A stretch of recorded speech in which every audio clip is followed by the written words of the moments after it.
Definitely becoming more of an MMA influenced product. You were in WWE for a couple of years, and what are some of your favorite memories from WWE? Do you have any good road stories to share with us? Yeah, one of them was when I was with Steve Blackman, and he's a cheapskate, man. I got to stay in these Roach motels, man. 1999, and he'd want to pull over and stay in that. Dude, I said, I want running water, man. So I remember he dropped me off one time when I went at the Hilton where I was going to sleep, and then he went off to stay at this hotel that he saw up the road for, I think it was like, $9.99 or something. It was pretty something. It was pretty cheap. So I remember he came back the next morning to get me, and his hair's all sticking up, and it looked like one eye was still shut. He got tired. Oh. I go, what happened, dude? And I remember he looked at me, and he goes, well, first of all, he goes, I walk into the room. Place looks, it's okay. He crawls into bed, turns off the light. He feels something at the bottom of his bed. So he turns the light on, he looks up, and here's this rat staring at him. So the rat off the bed, he goes, whatever. Falls back to sleep. He goes, I could share the room with the rat. I got no problem with that. So he falls asleep that. Then he gets up at 5:30, 6 o'clock in the morning, goes to jump in the shower, and he pulls the shower back. He turns the water on, and it's straight brown water. Oh, man! And it looked like the Bates Motel, man. I swear. I thought he wasn't going to get out of there alive. He was going to get carried off with rats. Yeah. How was he like in the ring, Steve Blackman? I know you had quite a few matches with him. He was stiff. Yeah. He looked like it. He hit me with that condo stick, man. He'd leave welts on me every time. Yeah. But if you dish it, you got to take it at the same time, and you probably gave him back just as stiff as he gave you. Yeah, and I can't complain because when I started out, man, I had a lot of learning. I had to learn a lot about how to do things. So it was, you learned it. You sometimes you give them, and then you got to take them. Yeah, and there have been many times that you were rumored to go back to the company, but every time it turned out to be just that, rumors with nothing coming out of them. What would you say halted the negotiations between yourself and the World Wrestling Entertainment? Well, the thing is I honestly believe that the negotiations aren't going anywhere, only for the fact that I think Vince McMahon doesn't have ideas of bringing me back. I don't know if it was on. I thought we left on pretty good terms, but maybe not. I don't know, but it seems to me like he'd be the man to get it done. And every time we start to get it done with different people, it just gets shut down. And the only way that can happen is if Vince shuts it down. So, but I don't know. I don't know why they wouldn't take me back or why they wouldn't use me, because obviously I helped create the WWE the way it is today with all these submission holds and things. I brought all that stuff in. Would it be maybe that they're looking for a more long-term deal and you're looking for something more immediate, short-term? Would that be one of the things holding it back? That could be, because there's no way that I could go on the road, like I did when I was young. I have family, I got businesses, and there's no way I could be gone that long. I have responsibilities, and but again, they've done it with other guys on there that couldn't go full time on the road either. And I thought that, the time that I was there and the things that I accomplished while I was there, that at least I earned that much respect that they could, give me, part-time work. But, again, if it doesn't happen, it's not like something that I have to live and die on, but I just enjoyed it so much when I was there. I had a good time. I made a lot of friends, and it would be just something fun for me. Mm-hmm. Well, that you actually did return to wrestling in 2002, where you became the first NWA champion of the TNA era. You had a nice little run there with some good matches against Sabu, Malice, and Takeo Omori. But why was that run cut short so abruptly with TNA? Well, a lot of it, too, is I think they wanted to use me more.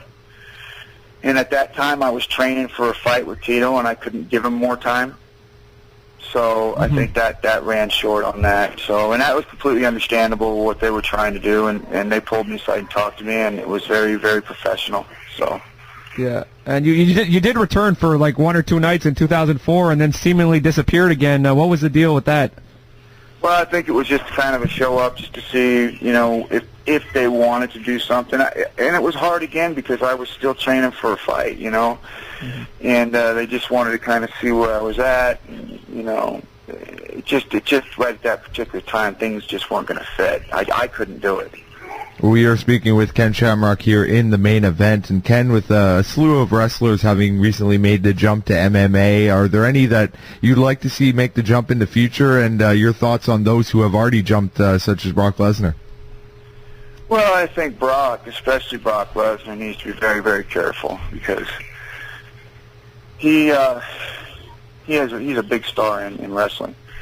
And if he's not careful, being in MMA could really bring him down quite a bit because he was built differently than I was built. He was built as just an indestructible person, massive person. And now that he's been in there and he's been tapped out, you know, it takes some credibility away from his character, so he needs to be really careful in his next match. I thought it was a very, very, and I said it before he fought Frank Mir, this was a very bad matchup for him because even though Frank Mir is slower and he's a little bit older and he doesn't seem to have the desire to want to fight, the fact still remains is that he's a very good submission guy and that Brock doesn't know anything what to do on the ground besides wrestle. Therefore, it would have just a matter of time before he caught him. It's just, you got to put time in it. I would have liked to see him fight a striker where Brock could have just wrestled him to the ground and just laid on him and punched on him. Mm-hmm. And looking at the other side of the coin, Ken, is there any guys in the MMA world who may be on their way out at least a little bit that you think could get over in the world of professional wrestling? I don't.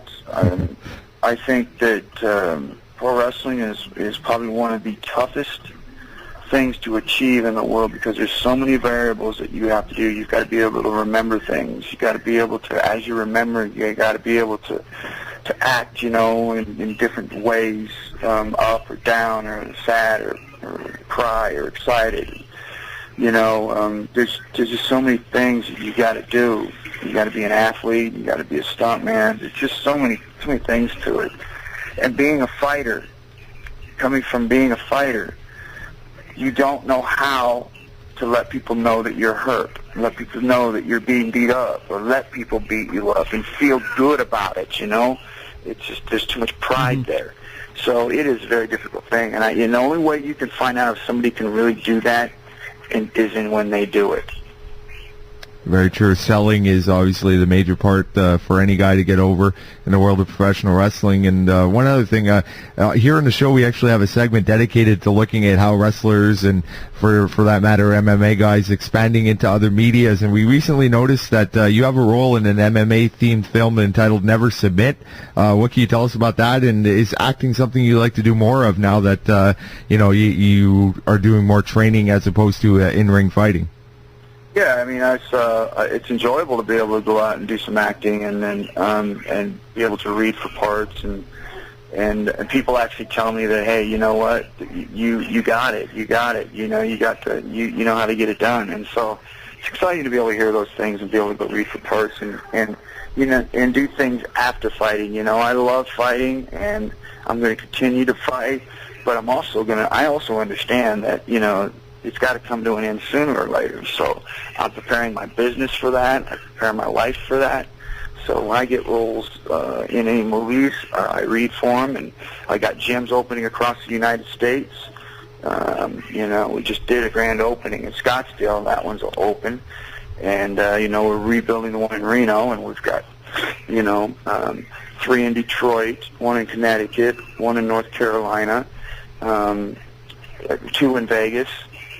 So, you know, we're really starting to really put our business plan together.